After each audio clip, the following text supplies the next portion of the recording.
Boa noite, casa. Boa noite. Estamos juntos mais uma vez na nossa roda de conversa, na presença de Jesus, ao redor do Evangelho, sob a ministração do Espírito Santo de Deus, na expectativa de termos experiências com Deus. E mais uma vez eu queria convidar você a me acompanhar em oração. Vamos orar. Senhor Jesus, obrigado pela Tua presença conosco, a Tua presença na nossa casa, a Tua presença na nossa mesa, a nossa casa que é Tua casa, a nossa mesa que é Tua mesa. Obrigado, Jesus, pela Tua doce companhia. Entregamos às Tuas mãos as nossas mentes e corações e clamamos a direção e a ministração do Teu Espírito para experimentarmos a Tua vontade. E te pedimos assim, para a glória de Deus, o nosso Pai. Amém. Amém. Então, temos bastante coisa boa acontecendo. Eu queria dizer com muita alegria, a grande novidade é que nós temos agora o Casa em Libras para toda a comunidade dos surdos. Eu queria agradecer a Deus, a vida da Rebeca Nemer, da equipe de voluntários que está trabalhando com isso. É uma oportunidade tão maravilhosa de fazer o Evangelho chegar à comunidade de surdos. Então eu quero dar um abraço aos surdos que estão me assistindo. Então Deus abençoe você, sua vida. É um prazer muito grande ter todos aqui. E eu queria encorajar você a orar por esse movimento que a gente começa com o Casa em Libras. Que extraordinário, isso é uma bênção de Deus que a gente não tem como imaginar onde o Evangelho pode chegar, em quantas casas, em quantas famílias e quantas vidas podem ser alcançadas e transformadas. Então, ore por isso e agradeça muito a Deus por isso. Eu estou muito feliz e com o meu coração extremamente constrangido com isso que o Espírito de Deus está fazendo no meio de nós.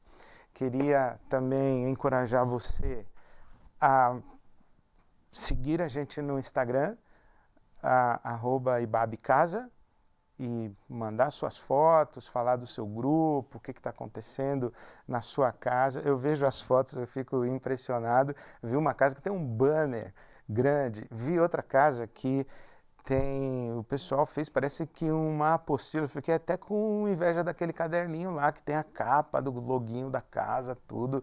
Eu estou impressionado, eu estou muito feliz. Aliás, não esqueça, tenha seu caderno, tenha sua caneta, seu lápis, anote, escreva, especialmente as orações, faça suas anotações.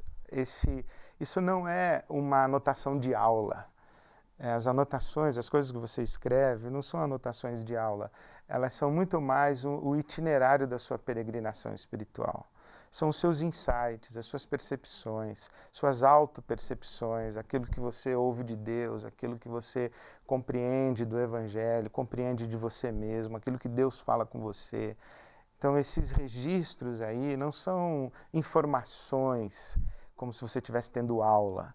São registros do seu diário espiritual, o registro da sua peregrinação e da sua caminhada espiritual. Isso vai fazer muita diferença na sua vida, especialmente quando você volta para ler o que você já aprendeu, o que você já viveu, o quanto você experimentou de Deus.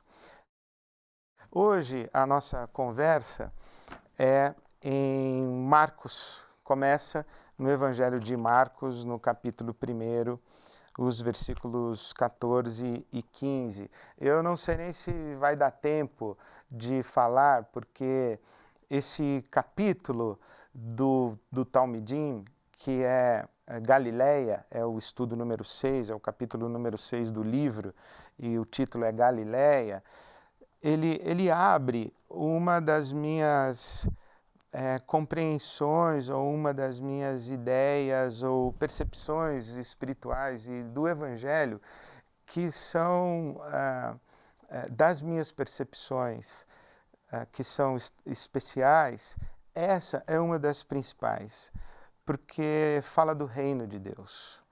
E o reino de Deus é, no meu entendimento, e muito em razão da minha relação com a teologia latino-americana, com a tradição teológica da América Latina, o reino de Deus é um dos temas fundamentais. O reino de Deus é o que na teologia a gente chama de chave hermenêutica. Então, quando você vai ler a Bíblia ou quando você vai ler um texto, essa ideia da chave hermenêutica é muito interessante. Por exemplo, os teólogos da libertação usam o Êxodo como chave hermenêutica. O movimento pentecostal usa o Pentecoste como chave hermenêutica, Atos capítulo 2. A teologia reformada usa a cruz, o Calvário, a morte de Cristo na cruz. Lutero dizia, por exemplo, que todo texto bíblico tem o seu ponto Cristo. Então, Cristo, digamos assim, seria a chave hermenêutica da teologia reformada, ou a obra redentora de Jesus, o sacrifício de Jesus. Enfim, na teologia latino-americana, a chave hermenêutica é o conceito que abre, que destrincha, que ilumina o texto bíblico, né, é o reino de Deus. O conceito que serve como um grande fio de ouro que percorre toda a trama bíblica, né, de que fala a Bíblia. Uma das possibilidades de resposta é a Bíblia fala do reino de Deus.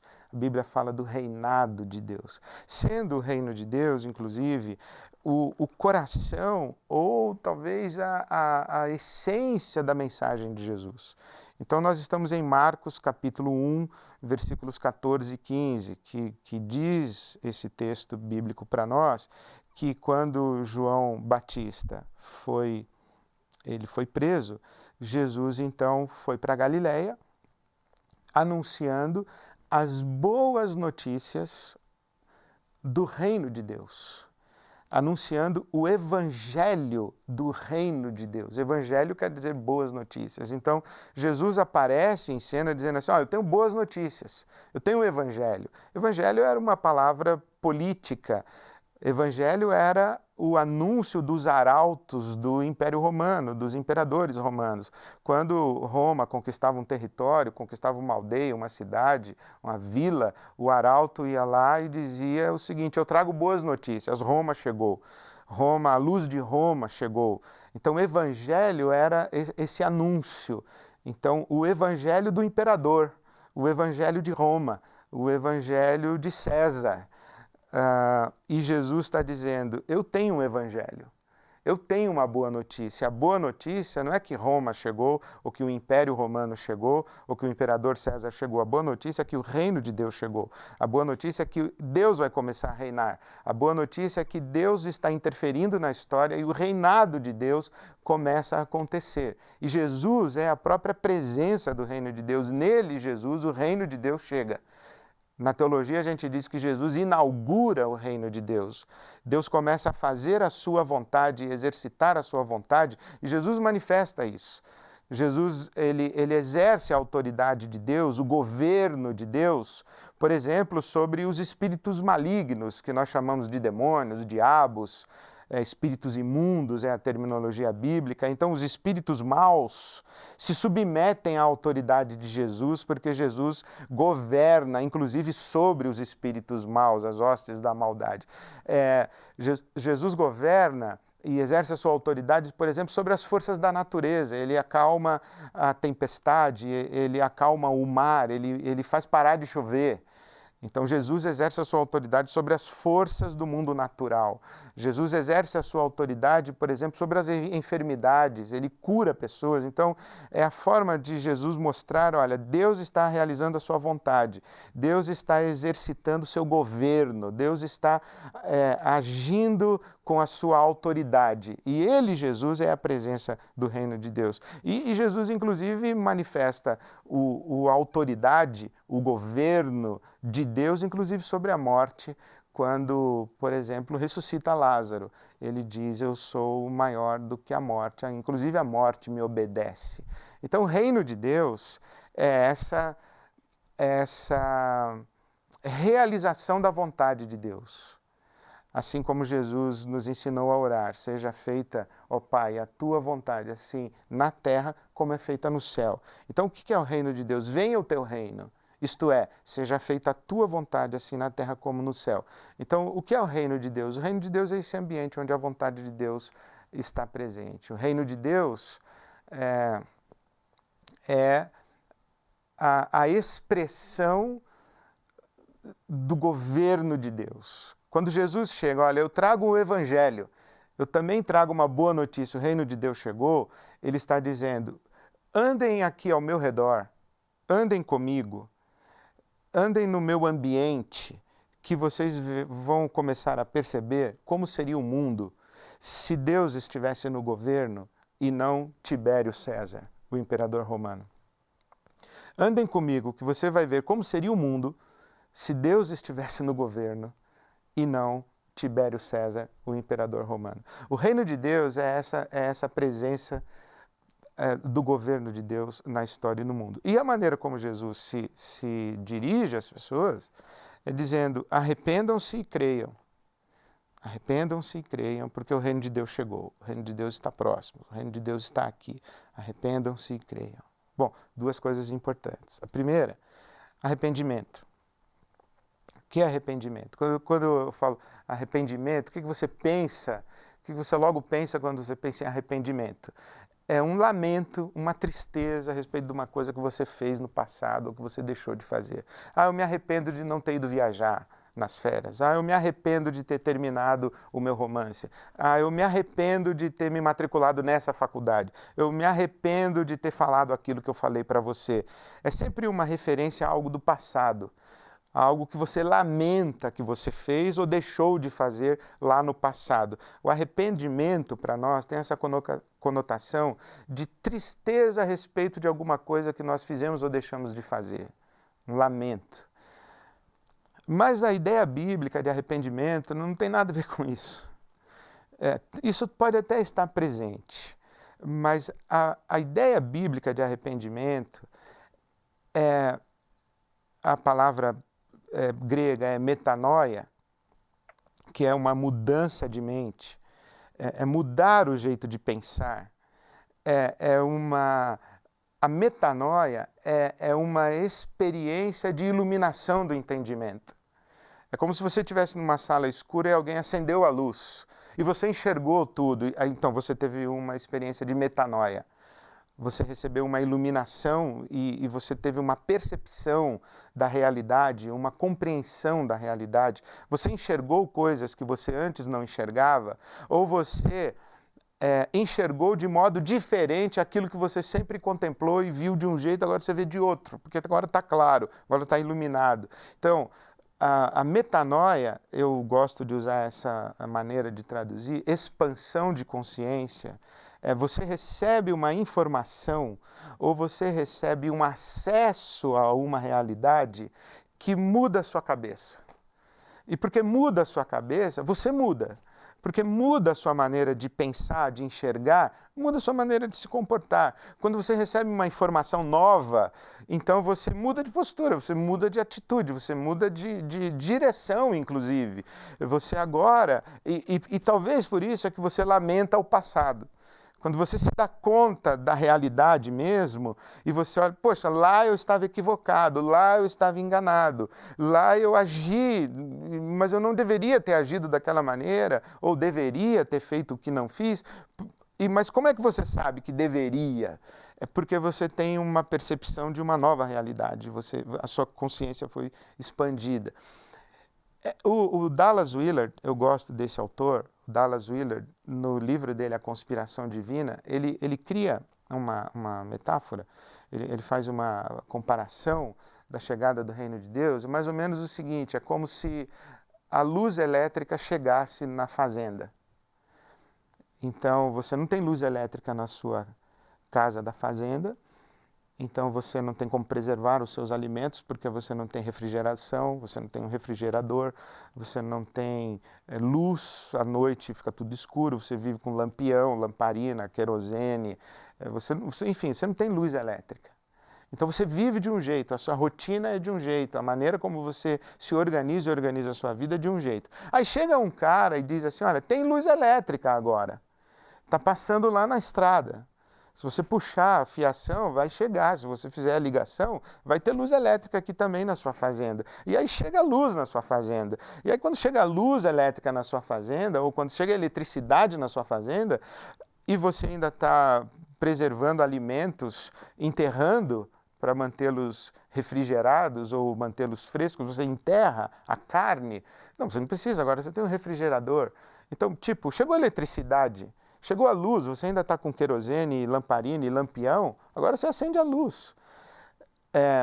A chegada do reino de Deus tem esse impacto.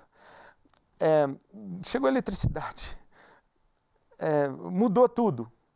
Muda a sua rotina, muda a sua maneira de viver, muda a maneira como você organiza a sua vida. Muda tudo. O reino de Deus chegou. Chegou uma nova realidade para você, chegou um novo horizonte de possibilidades, porque Deus entrou na história, Deus entrou na sua história, Deus entrou na sua vida. Agora você está vivendo sob uma ação de Deus e com todos os recursos que são inerentes a essa presença de Deus. E aí é que entra o segundo ponto, arrependam-se e creiam. O acreditar, o crer, creia que tem eletricidade aí. Creia que o poder de Deus está agindo na história. Creia que Deus está realizando a sua vontade.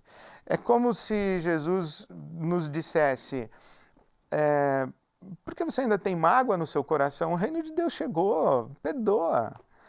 Por que você ainda trata as pessoas olhando para elas de cima para baixo? O reino de Deus chegou, somos todos irmãos e irmãs. Por que ainda tem pessoas que são excluídas da sua sociedade? O reino de Deus chegou. Vocês ainda estão vivendo no modo antigo. Vocês não acreditam na possibilidade de viver de um jeito novo. Então, é confiar que a realidade do reino de Deus é possível a gente viver fazendo a vontade de Deus. É possível a gente construir sociedade, é possível a gente construir mundo, é possível a gente construir família, é possível a gente construir uma carreira profissional, é possível a gente cuidar do nosso relacionamento conjugal, é possível a gente cuidar do nosso corpo, é possível a gente cuidar do nosso dinheiro de uma maneira completamente diferente, porque agora Deus está no comando. Agora Deus é que está no governo. E se você entende que Deus está no governo, e se você entende como as coisas acontecem no reino de Deus, você tem que ajustar a sua vida a isso. Crer significa confiar nisso. Entre nisso. Jesus está dizendo, olha, o reino de Deus chegou. Expanda a sua consciência. Comece a enxergar o mundo de outra maneira. E entre nesse mundo. Confie. Dê o passo. Vá até lá. Mergulhe no reino de Deus, participe do reino de Deus. Não fique como um espectador de fora, não fique analisando como um cético, não fique com dúvidas ou não fique com receios. Confie, acredite, vá, mergulhe, entregue a sua vida para Deus, participe disso aí. É isso que Jesus está falando. Por isso é que quando Jesus ele começa a andar, os discípulos, eles são os camaradas que eles têm a mentalidade antiga. As crianças chegam para Jesus, os discípulos, não atrapalhe Jesus. Os leprosos pedem misericórdia e os discípulos falam, não encosta em Jesus.